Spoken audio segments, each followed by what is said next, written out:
우리 소요리 문답 제 82문부터 84문까지인데요. 82문 먼저 같이 읽겠습니다. 인간이 하나님의 계명을 온전하게 지킬 수 있는가? 답을 볼까요? 타락한 후로 어떤 사람도 이 생에서 하나님의 계명을 온전하게 지킬 수 없고 날마다 생각과 말과 행동으로 그것을 어긴다. 하나님의 계명을 온전히 지킬 수 없다 그렇게 말하죠. 자, 83문입니다. 율법을 범한 모든 죄가 다 같이 악한가? 답을 볼까요? 어떤 죄는 그 본질과 여러 가지 얽힌 끝이 있으므로 하나님 앞에서 다른 죄보다 더 악함이 있다. 더 악한 죄가 있다. 뭐 그렇게 이야기하는 것 같습니다. 자, 84문입니다. 범한 죄마다 마땅히 받을 보응이 무엇인가? 답을 같이 보겠습니다. 범한 죄마다 받을 보응은 이 세상과 오는 세상에서 하나님의 진노와 저주다. 네, 오늘은 소요리 문답 82문에서 84문까지를 중심으로 죄와 그 결과에 관해서 살펴보기를 원합니다. 사람들은 누구나 죄를 지으면서 살아갑니다. 그게 사람이지요. 예수 그리스도를 믿고 그리스도인이 된 성도들이라고 할지라도 예수님을 믿은 다음에도 계속 죄를 지으며 살아가는 것을 보게 됩니다. 이게 타락한 사람들의 본성이라는 것이지요.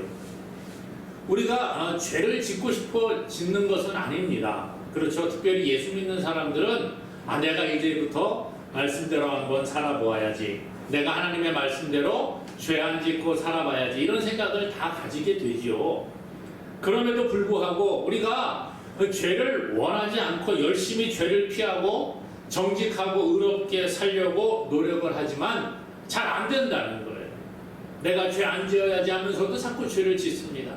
다른 사람 미워하지 말아야지, 그리고 미워합니다. 이게 바로 인간의 모습이라는 거예요. 어느 누구도 예외가 될 수가 없습니다. 아무리 신실한 그리스도인, 아무리 성령이 충만한 사람이라고 할지라도 죄 가운데 살아가는 게 인간임을 우리는 고백할 수밖에 없다는 것입니다. 그러면 왜 이러한 결과가 오게 되는 것일까? 사람은 모두 원죄를 가지고 있다, 이렇게 이야기를 하는 거예요. 모두가 다 죄인이라는 거지요.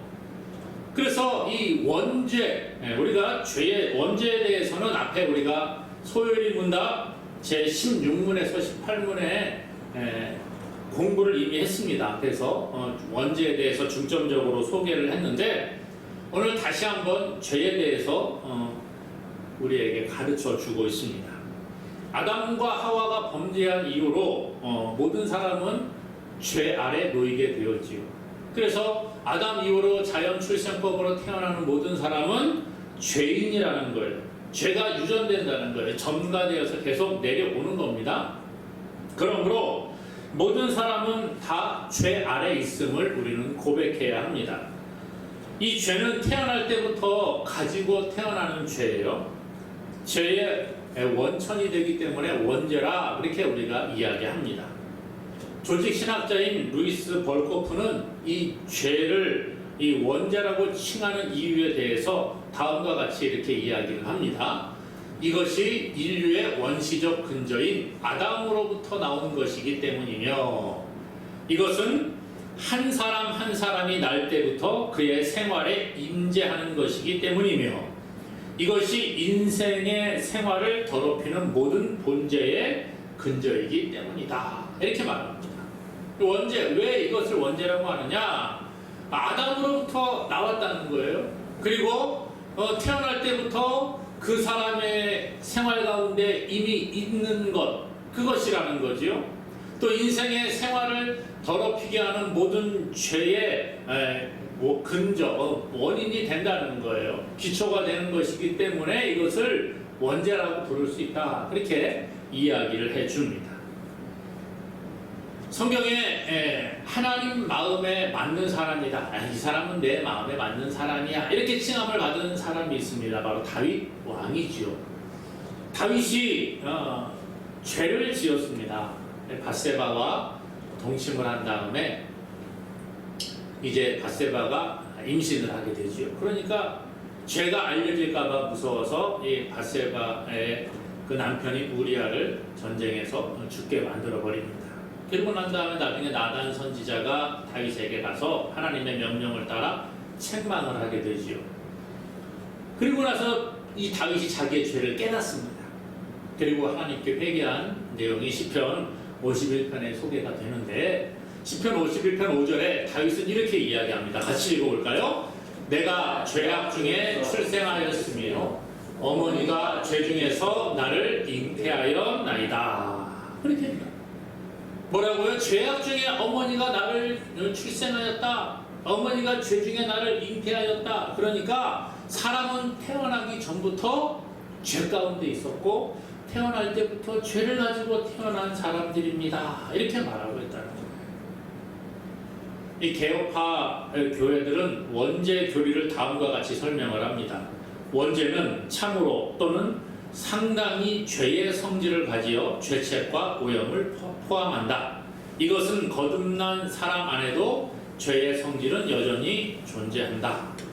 거듭난 사람들에게도 죄의 성질이 여전히 존재한다는 거예요. 무슨 얘기입니까? 우리가 예수님을 믿음으로 구원 백성이 되었다 그렇게 말하죠. 하나님의 백성이 됩니다. 거듭났다 그렇게 이야기를 합니다.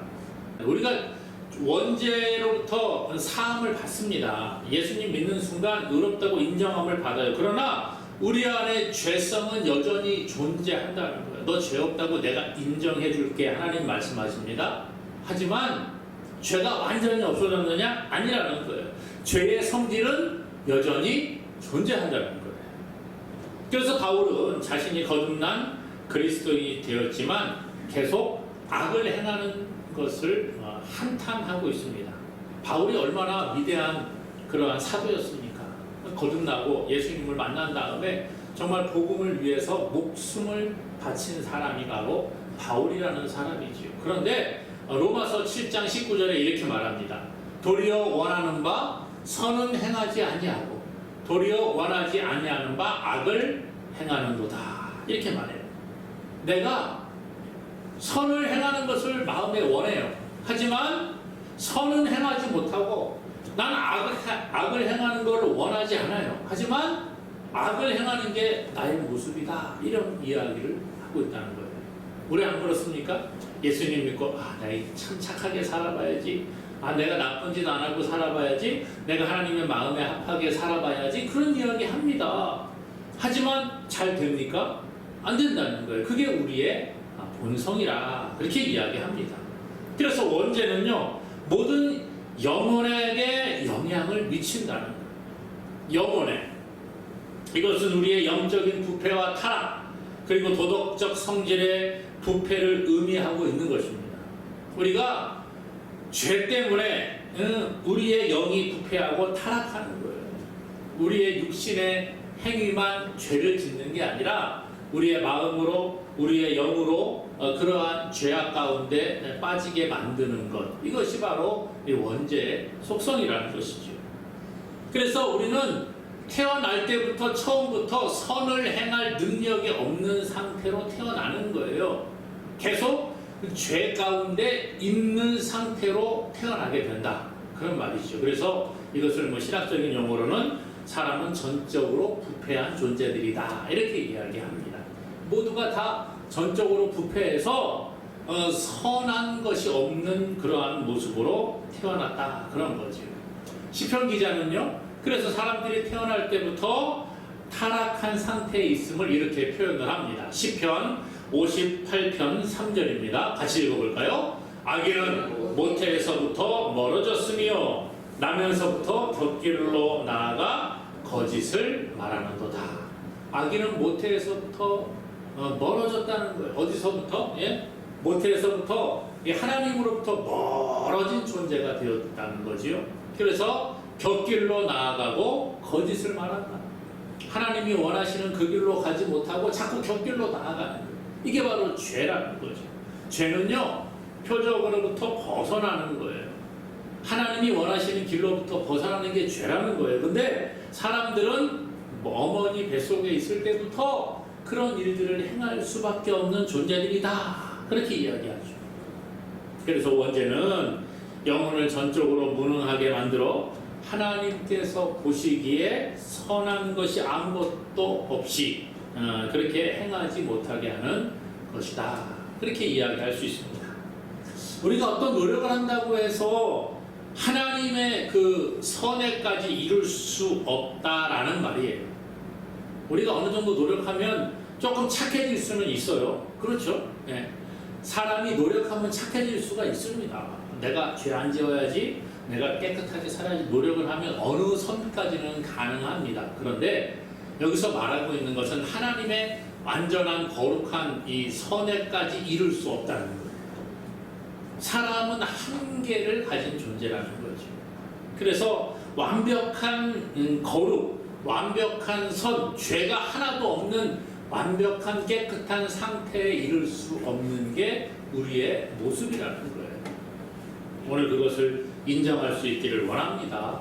그래서 성경은 우리가 죄인임을 먼저 인정하고 죄를 회개하고 고백하고 나아가야 한다.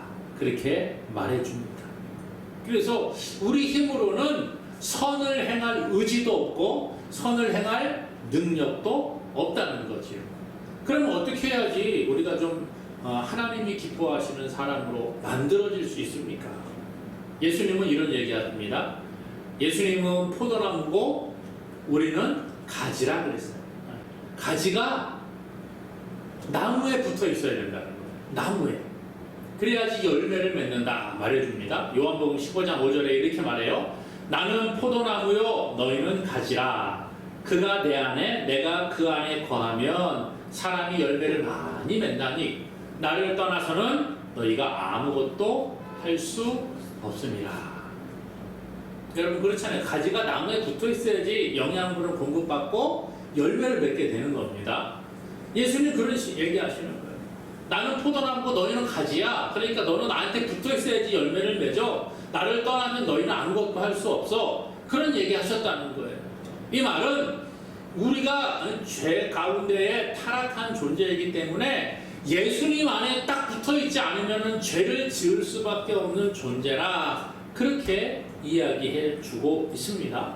그러므로 오늘 우리는 죄 가운데 있는 사람이다 라고 먼저 우리 자신을 고백할 수 있는 저와 여러분 되기를 간절히 소망합니다. 그래서 이 죄에 대해서 뭐라고 하느냐, 사람은 하나님의 계명을 완전히 지킬 수 없다 이렇게 말해주고 있어요.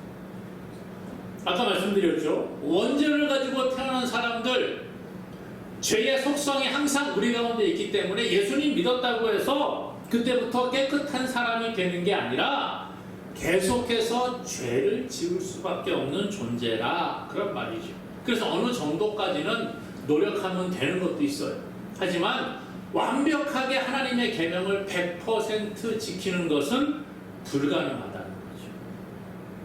솔로몬은요 기도 가운데 이렇게 고백을 합니다. 열왕기상 8장 46절에 보니까 이렇게 말해요. 범죄하지 아니하는 사람이 없사오니. 자, 범죄하지 않는 사람이 있다고요, 없다고요?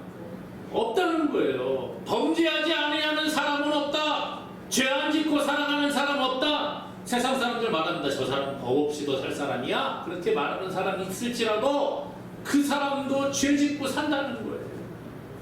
모두가 다 죄인이기에 생각하는 것부터가 악한 생각을 하게 돼 있다는 거예요. 우리 아이들 보면 참 순수하지 않습니까? 태어나서 이제 아이들이 조그마한 애들 보면은 정말 순수하고 아무 죄도 없는 것 같아 보입니다. 그러나 그 아이들의 마음속에도 악이 존재하더라고요. 나쁜 거 안 가르쳐 주는데 어디서 그런 일을 했는지 몰라도 지들이 알아서 나쁜 짓 해놓고 누가 그랬어 그러면 뭐라고 착 하고 그러잖아요. 애기들도요. 다 죄의 속성을 가지고 사람들이 태어났기 때문에 그렇다는 거지요. 창세기 8장 21절에 보니까 이렇게 말합니다. 하나님께서 말씀하시는 거예요. 여호와께서 그 향기를 받으시고 그 중심에 이르시되 내가 다시는 사람으로 말미암아 땅을 저주하지 아니하리니 이는 사람의 마음이 계획하는 바가 어려서부터 악함이라. 자, 사람의 마음이 계획하는 바가 어려서부터 어떻다고요? 악하다는 거예요. 이게 하나님께서 하시는 말씀이에요. 타락한 사람들은 어렸을 때부터, 태어날 때부터 생각하는, 마음에 계획하는 것들이 악하기 때문에 어쩔 수 없다, 이렇게 말씀하십니다.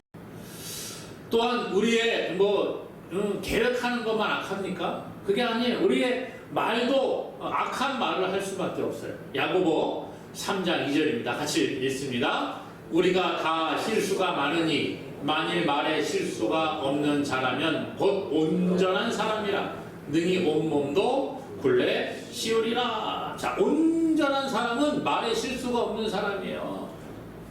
그런데 말에 실수 없는 사람이 있습니까? 아무도 없습니다. 온전할 수는 없지만 최대한 말의 실수를 줄이는 것이 필요하다. 왜요? 말이 자꾸 죄를 짓고 악을 행하기 때문이라는 거예요. 그래서 야고보 3장 8절은 이렇게 말합니다. 혀는 능히 길들일 사람이 없나니 쉬지 아니하는 악이요 죽이는 독이 가득한 것이라. 말 때문에 얼마나 많은 사람에게 상처를 주고 얼마나 많은 사람을 죽입니까? 그런데 사람은 누구나 이런 생각이 악하고 말이 악함을 인정하는 자가 되어야 합니다. 뿐만 아니라 우리 행동도 악한 행동을 할 수밖에 없는 존재들이죠. 그래서 로마서 3장 9절에서 12절까지 이렇게 이야기합니다. 그러면 어떠하냐? 우리는 나으냐? 결코 아니라 유대인이나 헬라인이나 다 죄 아래 있다고 우리가 이미 선언하였느니라. 유대인이나 헬라인이나 다 똑같다는 거예요. 죄 아래 있다는 거예요. 기록된 바 의인은 없나니 하나도 없으며. 자, 의인은 없어요. 그렇죠? 그 다음에 깨닫는 자도 없고 하나님을 찾는 자도 없고 다 치우쳐 함께 무익하게 되고 선을 행하는 자는 없나니 하나도 없도다. 선을 행하는 자가 있어요? 없어요? 없다는 거예요. 유대인도 선을 행하는 자가 없고 헬라인도 선을 행하는 자가 없다. 오늘 성경은 우리에게 말합니다. 어느 누구도 이 세상 가운데 살면서 죄짓지 않는 자가 없다. 그렇게 말해주고 있는 것입니다. 성경은 도리어 모든 사람이 죄인이라 그렇게 말하고 있습니다. 전도서 7장 20절에 말합니다. 선을 행하고 전혀 죄를 범하지 아니하는 의인은 세상에 없기 때문이로다. 그랬어요. 로마서 3장 20절은 이렇게 말합니다. 그러므로 율법의 행위로 그의 앞에 의롭다 하심을 얻을 육체가 없나니 율법으로는 죄를 깨달음이니라. 하나님이 왜 율법을 주셨어요? 율법을 다 지킬 수 있는 사람이 없다. 그것을 가르쳐 주시기 위해서 주신 거예요. 그래서 율법을 통해서 이게 죄구나. 이렇게 죄구나. 하나님이 이게 미워하시는 거였구나. 내가 그런데 이렇게 못 살고 있구나. 라는 것을 깨닫도록 하기 위함이라는 거예요. 요한일서 1장 10절은 이렇게 말합니다. 만일 우리가 범죄하지 아니하였다 하면 하나님을 거짓말하는 이로 만드는 것이니 또한 그의 말씀이 우리 속에 있지 아니하니라. 그러니까 우리가 나는 죄 안 짓고 거룩한 자입니다 이렇게 말하는 것 자체가 하나님을 거짓말하는 이로 만드는 것이라는 거죠. 그러므로 나는 죄 없다고 말하면 자기를 속이고 하나님을 속이고 그의 말씀, 하나님의 말씀이 우리 속에 있지 아니하는 것이다. 그렇게 말해주고 있어요. 그러니까 모든 사람은 다 죄인임을 우리가 고백할 수 있기를 원합니다. 어떤 사람은 예수 그리스도께서 우리를 대신하여 하나님의 율법의 모든 그 요구를 다 만족하였기 때문에 우리가 하나님의 계명에 순종할 의무가 없다. 예수님 믿어가지고 예수님이 이미 다 하셨기 때문에 다 이루셨기 때문에 우리 그 예수님 믿으면 괜찮다. 그렇게 말합니다. 그러나 우리가 분명히 알아야 되는 것은요. 거듭난 사람도 죄를 지을 수 있다는 거예요. 거듭난 사람이라고 죄 안 짓는 게 아니라는 거예요.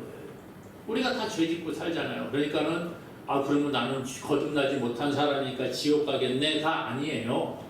우리가 예수님을 믿고 하나님의 백성이 되어도 죄를 지음을 인정해야 합니다. 예수 믿는 사람이 너 죄 지었으니까 너 거봐 너는 지옥 갈 수밖에 없어. 그러면 누가 천국 가겠어요? 하나님의 의에 아무도 이룰 수 없거든요. 그러므로 우리가 이것은 좀 분리해서 생각을 해야 됩니다. 우리가 구원받는 것과 날마다 짓는 죄는 차이가 있는 거예요. 우리가 죄사함 받고 구원받는 거는 하나님으로부터 원죄의 사함을 받고 그 다음에 우리가 구원 백성의 삶을 살아가면서 날마다 짓는 죄에 대해서는 회개하는 거예요. 그래서 예수님 말씀하십니다. 이 요한복음 13장 10절에 이렇게 말씀하세요. 이미 목욕한 자는 발밖에 씻을 필요가 없느니라. 예수님이 제자들을 데려다 놓고 발을 씻어주시려고 하는 거예요. 그랬더니 제자들의 발을 이제 씻어주시니까는 베드로가 있다가 여기 스승님인데 우리 예수님 우리 스승님인데 스승님의 발을 제자가 씻어줘야지. 어떻게 스승님이 제자들의 발을 씻어줄 수 있습니까? 안 됩니다. 이렇게 이야기를 한 거예요. 그랬더니 예수님 말씀하시는 거죠. 야, 너 내가 네 발을 씻지 못하게 하면 너하고 나하고는 아무 관계가 없는 사람이야. 그러면서 뭐라고요? 이미 목욕한 자는 발밖에 씻을 필요가 없느니라. 목욕하고 딱 나왔어요. 근데 오늘 집에 목욕탕에서 목욕하고 집에까지 오는 동안에 양말 신고 신발 신고 와서 집에 들어왔어요. 그럼 잠자기 전에 발은 씻을 수 있잖아요. 목욕을 했는데 뭐 샤워 다시 할 필요는 없지만 오는 동안에 신발 신고 막 이렇게 돌아다니다 왔으니까 발에 땀도 나고 그러니까 찝찝하니까 발은 씻는 거예요. 오늘 예수님 뭐라고 합니까? 거듭난 사람은 이미 목욕한 사람과 똑같다는 거예요. 그런데 죄를 지을 수 있어요. 살면서. 그것은 이 발이 더러워진 것과 같다는 거예요. 그래서 거듭난 사람, 목욕한 사람은 발을 씻는 것처럼 거듭난 사람도 약간의 죄를 지을 수 있지만 그 죄, 발에 더럽혀진 그러한 죄들은 다시 매일매일 씻음으로 회개를 하면 된다라는 것입니다. 그럼 우리가 분명히 알아야 될 것은 사람은 누구나 죄로부터 자유로운 인간이 없다라는 것을 기억을 하고 전적으로 우리가 주님만을 의지하며 나아가는 자가 될 수 있기를 간절히 주님의 이름으로 소망합니다. 마지막으로 죄의 결과는 하나님의 진노와 저주임을 이야기해 주고 있습니다. 우리가 짓는 모든 죄는 그 죄가 작든지 크든지 간에 이 세상과 오는 세상에서 하나님의 진노와 저주의 대상이 될 수밖에 없습니다. 모든 죄는 하나님의 성품과 맞지 않는 거예요. 하나님은 죄가 없으신 분이에요. 그렇기 때문에 죄를 미워하신다 그렇게 말합니다. 그래서 하나님은 내가 거룩하니까 너희도 거룩해야 돼 그렇게 말씀하시죠. 그런데 사람이 이 죄를 지으며 살아갈 수밖에 없다는 거예요. 하지만 그래도 구원과 상관없으니까 뭐 죄 좀 지을 수 있지 그렇게 생각을 하면 안 됩니다. 여러분, 죄의 결과는 뭐예요? 하나님의 진노를 받게 되는 거예요. 죄에 대한 그 형벌은 우리가 있음을 기억을 해야 합니다. 그러므로 오늘 하나님께서는 우리가 지은 죄 또는 국가나 이러한 단체가 지은 죄들까지도 하나님께서는 그 죄의 값을 물으신다는 거예요. 창세기 6장에 보면 온 땅에 홍수가 임하게 됩니다. 노아 시대에 보니까 그런 이야기에 성경에 죄가 세상에 가득함을 하나님이 보십니다. 그리고 안 되겠구나. 내가 물로써 사람들을 심판해야 되겠다. 이렇게 하나님께서 결정을 하십니다. 그러면서 뭐라고 하느냐? 사람의 모든 생각과 계획이 항상 악할 뿐임을 보셨다. 그렇게 말합니다. 아까 우리 창세기 8장에도 그런 얘기 했잖아요. 사람들이 항상 계획이 어릴 때부터 악한 계획만 하고 있다는 거예요. 그렇기 때문에 하나님께서 그것을 보시고 심판을 하시는 거예요. 이게 바로 죄에 따라오는 형벌이라는 것이죠. 창세기 19장에 보면 소돔과 고모라가 멸망받게 되는 것들이 소개가 됩니다. 소돔과 고모라의 죄악이 너무 심해서 하나님 보시기에 그냥 내버려 두기는 너무 안 되겠어요. 그래서 소돔과 고모라를 심판하시는 거예요. 불로 심판하시잖아요. 오늘 개인도 마찬가지고 국가도 마찬가지입니다. 하나님의 징계가 반드시 있어요. 나라에 어려움이 오는 것, 물론 뭐 다 그런 것은 아니겠습니다만은 우리가 영적으로 볼 때에는 정말 영적으로 교회가 바로 서지 못하고 하나님의 백성들이 기도하지 아니하고 죄악 가운데 빠지고 하나님을 거역할 때에 심판이 오는 것을 보게 됩니다. 이스라엘 역사들을 보게 되면 그래요. 이스라엘에 하나님께서 말씀을 주시고 율법을 주시고 너는 나의 백성이니까 나의 말을 따라오라 말씀하셨는데 그 말씀을 듣지 아니하는 이스라엘에게 하나님의 징계가 있는 거예요. 때로는 주변 나라들을 통해서 징계하시고 때로는 질병을 통해서 징계하시고 이런 일들을 겪게 하시면서 하나님께 돌아오게 하시는 거예요. 하나님의 징계의 목적은 뭐예요? 회개하고 돌아오도록 하기 위한 방법이라는 거예요. 하나님 우리를 죽이기 위해서 징계하시는 게 아니라 죄를 깨닫고 회개하고 돌아오라는 거죠. 성경은 끊임없이 하나님의 말씀을 지키지 않는 자에게는 저주가 있을 것을 이야기합니다. 그래서 신명기 27장 26절에 이렇게 말해요. 이 율법의 말씀을 실행하지 아니하는 자는 저주를 받을 것이라 할 것이요 모든 백성은 아멘 할지니라. 하나님의 말씀 지키지 않는 자 저주를 받을 것이라고 말해라. 그러므로 오늘 우리는 이 말씀을 기억해야 합니다. 바울도 율법을 지키지 않는 자에게 저주가 있을 것을 이야기하는데요. 갈라디아 3장 10절입니다. 마지막으로 읽겠습니다. 무릇 율법 행위에 속한 자들은 저주 아래에 있나니 기록된 바 누구든지 율법책에 기록된 대로 모든 일을 항상 행하지 아니하는 자는 저주 아래에 있는 자라 하였음이라. 뭐라 그래요? 율법책에 기록된 대로 행하지 않는 자는 저주 아래에 있는 자라. 하나님 말씀 안 지키는 사람은 하나님의 저주를 받게 된다라는 거예요. 그러므로 우리가 분명히 깨달아 알아야 하는 것, 하나님께서는 죄를 미워하시고 죄에 대해서는 하나님의 진노와 저주가 반드시 따름을 우리는 기억해야 합니다. 물론 우리가 하나님 말씀 끝까지 잘 지킬 수 없지요. 그러나 노력해야 되는 겁니다. 그 방법은 뭐예요? 우리가 주님 안에 거하고 주님이 우리 안에 거할 때에 이것을 행할 힘과 능력을 주님으로부터 공급받게 됩니다. 이것을 깨닫고 날마다 그리스도 예수 안에 거함으로 날마다 하나님 기뻐하시는 믿음의 사람이 되기를 주님의 이름으로 간절히 축원합니다.